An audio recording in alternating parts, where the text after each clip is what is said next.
Welcome to the Healthy Screen Habits Podcast. I'm Hillary Wilkinson. Whether you're starting your parenting journey with a newborn or looking to connect with your teen on technology, let's learn some new healthy screen habits together.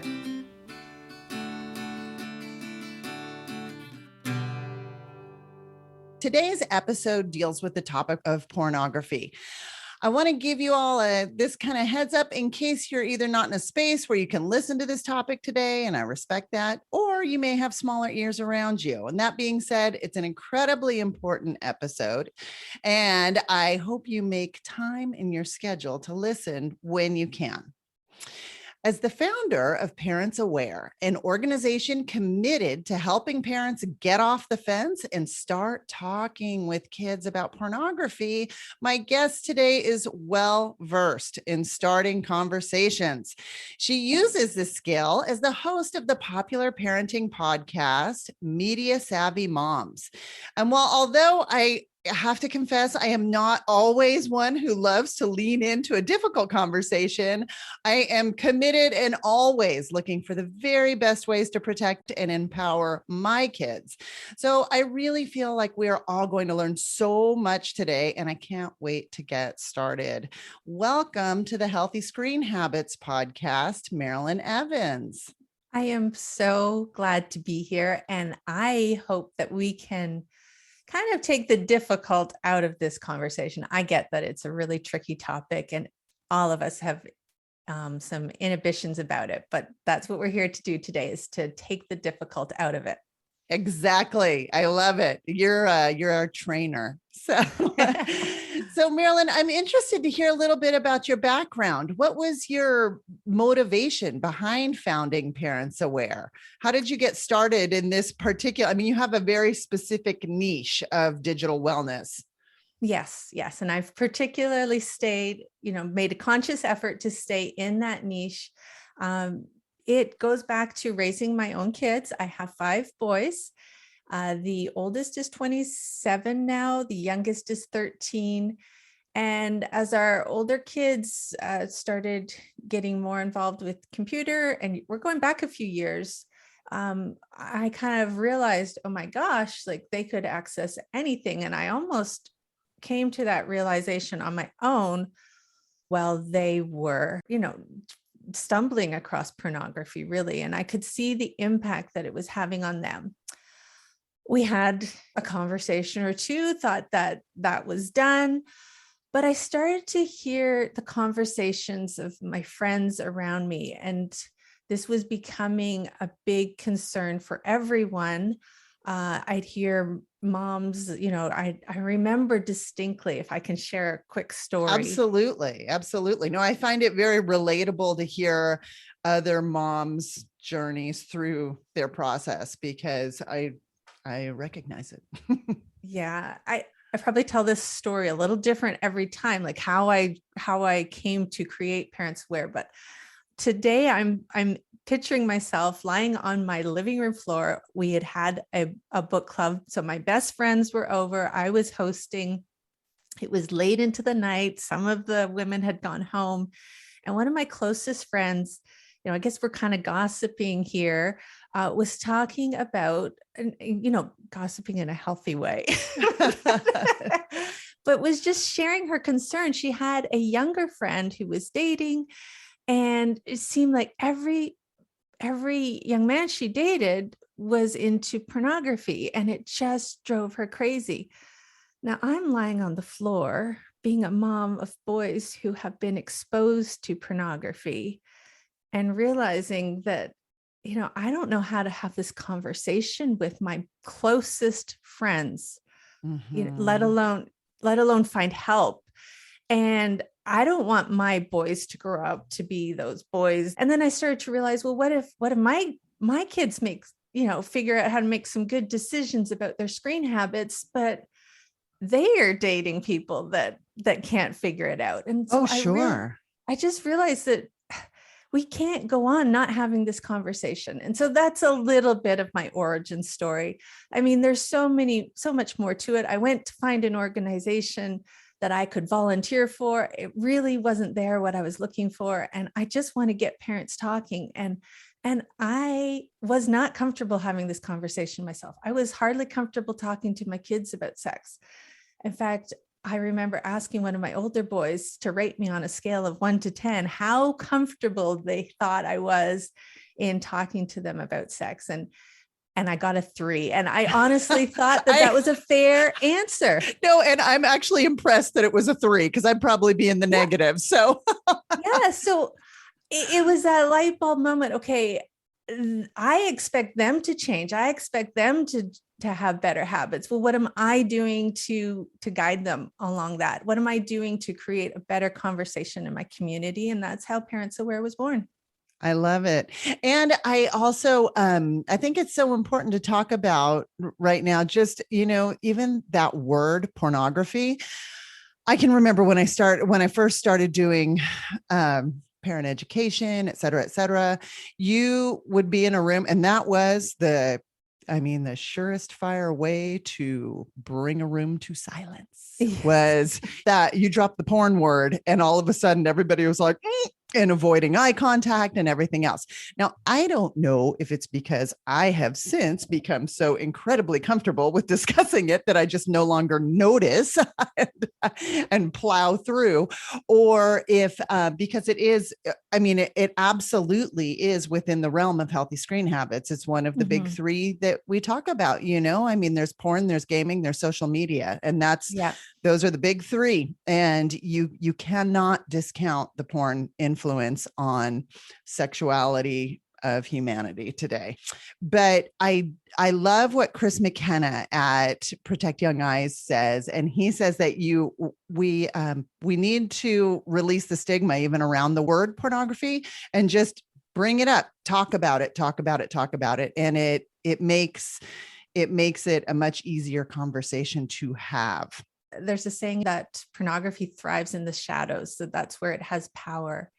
And what we're really about is bringing it into the light of day it's so normalized in our culture, but we need to reveal it for what it truly is. And it is exploitation at every level. And to do that, we have to talk openly and honestly about it. So people still get squirmish around the word pornography, even though it has been normalized in our culture. But talking about kids and pornography, that does create a bit of silence until we bring it out in the open. Right. And then we're like, oh yeah, we can do this. And that's how our kids are going to feel too. They're just waiting for us. They're like holding their breath, waiting for us. And I feel like that kind of swoops us around to really the mission of your organization, which is helping parents understand their unique role. I love that phrase, the parent's unique role in preparing children and teens against online harms and exploitation. And I love how you point that out. It is a unique role. It's a unique relationship throughout life. We have thousands and thousands of friends. You get one mom, you get one dad. Now, that being said, I recognize that we have many different family styles. We have many different, whoever those parenting figures are in your life, I should say. So can you talk a little bit about this unique role in this preparation? There's a lot of things that we do to try to protect our kids from harmful content, and these are all good things. Like we might monitor screen time, especially as kids are younger. We might install filters and controls. However, there is nothing that will be 100% able to block pornography from targeting your kids. And that's why we have such a unique role. And it goes beyond just pornography. It's about building your healthy screen habits. So we're building healthy kids. We're talking to them about their ongoing sexual development. Now, when we don't talk, that's when our kids get really hurt because pornography is there. And every child is curious. They're curious by nature. That's how children learn and grow cognitively. Their brain is actually wired way better than the adult brain is to take in information, like just bring it in, bring it in. They're curious about their own bodies. They're curious about how things work in general. And of course, they're curious about sex. I mean, you and I were curious about all those things too when we were young. We just weren't surrounded by this ease of access to hypersexualized information. And so we have to recognize the world that our kids are growing up in. And so when I say that you have this unique role in preparing them, it's you are the best person on this planet to have these conversations with your children. We want our children to come to us when they have questions about sex. And yeah, your kid's not going to ask you everything, but when you talk to them about the harms of pornography, you're preparing them to stay away from pornography. Mm-hmm. Right. So when you're talking about the preparation, when do you recommend parents start these conversations? What do you have an age range that you recommend? I say start right now. Start whatever age your child is at. Now, if you have a 12-year-old, that conversation is going to look a lot different than if you have a 6-year-old. So, but the importance is to put the conversation on the table. And so at every age and stage of development, so if you, let's say you do have a 12-year-old, they may or may not have been exposed to pornography at that age, but they need to know what pornography is. So you could talk about how to define pornography. And I usually would recommend asking your child, because then you're not overloading them with information. You're finding out what they already know.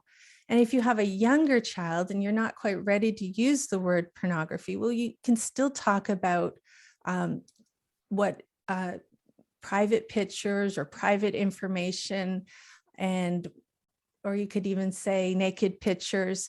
You know, we get really caught up in saying, okay, what's pornography? What's not pornography? Well, as your kids grow and mature, they're going to learn a little more about what it is. What we want to do is create a healthy concept of the body. You know, you can talk about body parts with your kids at any age and why their body is special, why it's worth protecting. A resource that I used with my own kids when they were young, and that I always like to give people a tool if they're looking outside of, our website, your website, everything else, but a physical concrete tool would be Kristen Jensen is the author, and she wrote Good Pictures, Bad Pictures. And then she also wrote a book called Good Pictures, Bad Pictures Junior. And that is a good way to kind of just keep this conversation open and going. And the thing that's great about a book is there's a beginning, a middle, an end. And when you maybe if you want to stop, if the conversation is kind of taking a different turn, you can close it. It's very accessible to use those types of books. I have used those books. In fact, that's her original book was how I started the conversation. And I started it with my youngest child. And I will say that I was probably kind of nervous to talk, here's this book I'm sharing with my 6-7-year-old about pornography. Well, it didn't take more than the first chapter, which is like a page and a half, for us to both know that we were completely comfortable with this book. Right. And so that is a fantastic resource. And then we want to build those conversations. We want to keep coming back to those conversations. And so that's what the Media Savvy Moms podcast is all about. It's having these reminders how to approach the topic week by week, or, bring it up. And when I say bring it up, it's not always using the word pornography. It's, again, coming back to those healthy screen habits. It's about what's going on in the news. Can we bring up anything that would be relevant to their day-to-day experience, and their developing bodies, making sure that we are comfortable talking to each other. Very good. So we have to Mhm. take a little break, but when we come back, I'm going to ask Marilyn what she recommends we do if we find out our child has already been exposed to and is viewing porn. Do you know what's happening during your child's online exchanges? As well intentioned as we are, often reading every text message, post, and email is just not realistic. This is where Bark comes in to help. Founded in 2015, Bark Technologies provides a parental control app that monitors and alerts parents to online threats. Bark was created for parents by parents to offer a better, easier, and more effective way to keep children safe online. Bark monitors posts and messagings for things like signs of bullying and communication with dangerous strangers. Bark's algorithms analyze all activity and issue parents notifications via their chosen communication method. Gain peace of mind and get 10% off of Bark service for life by using the Healthy Screen Habits link. Go to our website at healthyscreenhabits.org, click on the Tools button in the drop-down menu, and look for products we endorse to find Bark. It will be the easiest click you make all day. Peace of mind is just a bark away. My guest is Marilyn Evans, founder of Parents Aware and mom to 5 sons. So, Marilyn, I have to tell you, anytime the topic of pornography comes up, at least in Healthy Screen Habits land, it seems as though there are many folks that just want to laugh it off. There's all kinds of noise that pornography is this like sort of like sexual rite of passage and it's harmless. I'm using air quotes. I know our listeners can't see it, but I'm using air quotes all over the place. In short, it's not taken as seriously as those of us who have studied online behavior recognize it as the public health threat that it is. And I'm just wondering if you have any compelling messages that you'd like to share about the differences between healthy sexual development versus kind of this pornified introduction to sexuality. Wow. Yes. That's a big one. I know. I'm sorry. Thank you for talking about it as a health threat, because that's really what it is. And I too get really frustrated when kids will be kids, boys will be boys. This is just a phase. They're going to get through it. No, no, no, no. Pornography, it is so detrimental to healthy sexual development. And our kids at this age are much more vulnerable than an adult. And yes, you may be listening and say, well, I stumbled across, a magazine when I was 12 years old, 14 years old, whatever. I looked at porn. It's not the same thing and I still, that's not necessarily healthy anyway, but it's not the same thing. We're talking about high-speed internet access. We're talking about violent, degrading sexual content that's teaching our kids that violence and sex belong together. Just in the news, Billie Eilish, Grammy award-winning singer-songwriter. She's 20 years old. She's won an astounding amount of Grammys already. And she just came out on the Howard Stern show and said, look, I've had nightmares for the pornography that I've been exposed to since I was 11 years old. And I used to think that I used to defend this, but as a woman, I can no longer defend it. And it led me to do things in my first sexual experiences that I should have said no to. And that's what we're trying to build. Having an interest in sex is very normal. Having your sexual development hijacked by an industry that is only concerned about their bottom line and is fueled by exploitation is not fair to our kids. So what do you recommend parents do? We all know, if you're online at all, we all know, despite the filters, despite everything we have in place. It is not an if, it is a when your child gets exposed to pornographic images online. And it's never when you're ready. It's always like Tuesday at 4:30. so when you find it out, the exposure may have happened long ago. Yeah. But what if, despite all of our care and our attempts at education surrounding this topic, we find that they're continuing to seek out videos and seek out the images online? What do you have a recommendation on how do we deal with that, with ongoing porn use that is non-sanctified, but is, being accessed via sneaky measures, et cetera, et cetera? Yes. Okay. So the short is, love your kid, hate the porn. So you want your child to know that you are on their side. You're walking beside them. Everything we do, we want to do in a loving, understanding, arms open wide kind of way.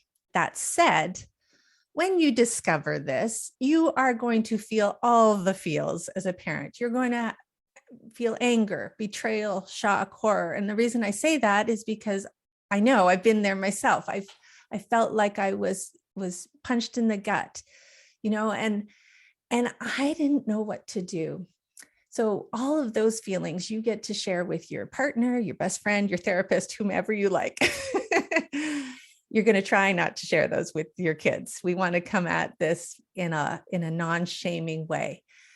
I reinforce with your kids that interest in sex is normal. They're probably feeling like, oh my gosh, why can't I stop looking at this?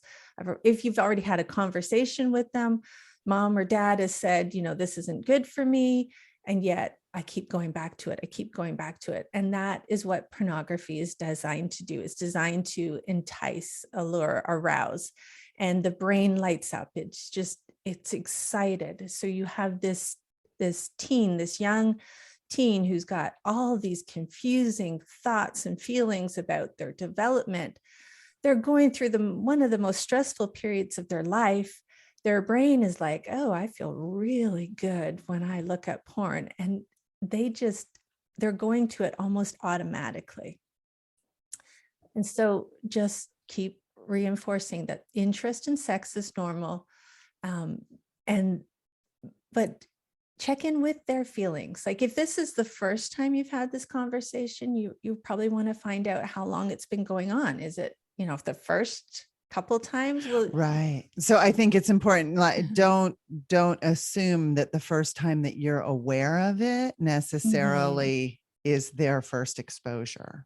Yeah, this could be a habit that's really ingrained in your child, or it could be an experience that they've had casually. And so you want to know where you're coming at.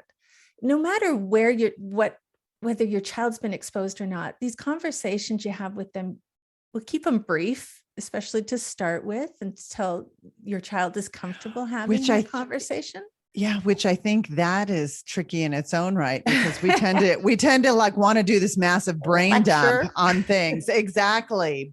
I come from a background in education, and I can always remember the golden rule in education is you take the age of the child, divide it by 2, and that is the amount of time that you have for appropriate instruction level. I love that. So the average age of exposure to porn at this point, and that I last checked, it's like creeping down every day, but the average age of exposure is between 8 and 11 years old. Yeah. So you're talking, you've maybe got 4 to 6 minute window at the outside of talking, and then move on to something different. And it's not to say that it's a one and done. It's a multiple conversations, but don't sit and hold a 25-minute dissertation. So I think that if I'm correct in understanding, that's what you're saying as well. I really love that formula. So you want to check in with their feelings. You can of course share that porn is harmful, but you can tell them that you can talk about more about why that is when you've both had a chance to realize and come to terms with the fact that what's going on. And then you're leading up to having multiple conversations, like you said. Like we always want to try to end with and we'll come back to this, hug and love and reinforce that they're not abnormal, but we need to stay away from pornography. Right. That kind of leads me to the area on your website that I thought it was particularly touching. I know as a new mom, it probably would have helped me a lot to have stumbled across something like this that I saw on your website that you titled Things I've Learned and Want to Share. Because when you're bringing these babies home from the hospitals, the thing you hear again and again is there are no instruction manuals. And, it's so overwhelming. You think, oh my gosh. But I think this lessons learned type approach would have been extremely valuable. So are you up for sharing some of those points of what you have learned along? You've got a lot of experience with 5 sons. Yeah, absolutely. So, the first is that no topic is too difficult to tackle. This was a big obstacle for me to get over. I did get nervous talking to my kids about sex, about pornography, but I have learned that when you put these important conversations on the table and when you admit some of your nervousness, it really is showing your kids that you're willing to get outside your comfort zone, that you're willing to be brave and honest and show that you're vulnerable. And they can relate to that kind of humanity. Yeah. So I love that. No topic is too difficult to tackle. Your next one is just, it's very humane that all children are inherently good. Can you speak more? Good. And, I get frustrated with my kids, just like anyone else listening might get frustrated with their kids. But the pornography is what is bad. The pornography is what is targeting our kids. It's exploiting our kids. Children are good. And I think I said this because there's this misconception that we can somehow ruin a child's innocence. Well, children can have harmful things happen to them, but it's my belief that children are just innocent by nature and that we can't ruin their innocence. So we want to prepare them to so that we can minimize harmful experiences that they could have. Right. But they're good kids. They're all good kids. Right. You want to empower them with knowledge, not just bank on naivete. And yeah, I agree. You need to give them tools through which we walk through life. Yeah. And one of those tools is your third point, which is love. You want to go into that? Yeah, well, love is the answer. It's always the answer. So when you're upset and you're feeling betrayed and you're feeling angry, try to take a step back and start from a point of love. Start from a point of understanding, where is your child coming from? What has brought them to this point? If you keep coming back to that, you're going to move forward. There's a proverb that I keep coming back to. It says, if you want to go fast, go alone. And if you want to go far, go together. And I think that applies so well to this. Your last point that I really appreciate speaks to the concept of scaffolding. And what in your words, what does that mean? Okay, so I say that learning is a layered process. And I think that that's for you as the parent or the carer, and it's for your child. And especially if you've had a child that is immersed in pornography, this is a journey that you're going on with your child, and you're going to learn how to talk to them. Your first conversation is not going to go great. You're going to say and do all sorts of things that don't make for the model conversation. That does not matter. You're going to come back to it. It's kind of how you end the conversation more than how you start the conversation or how you continue it that matters. And your child is going to learn as well. They may not be able to let go of pornography right away, but they're going to learn how to appreciate who they are as an individual and what their strengths are. And as they just grow and develop into an adult, if you're having these conversations along the way and supporting them, and they're trying, and you're not shaming them, then I truly believe that you can have success and there can be freedom from pornography. Excellent. And another tool that just while you were talking kind of popped into my head when we we're talking about this learning is a layered process, and maybe you have kids that are really beyond the ages of reading together and picture book type stuff, is the resource that's put out by Fight the New Drug, which is a 3-part docuseries called Brain, Heart, World. And it's in 3 parts. You can watch it together. You can have discussions.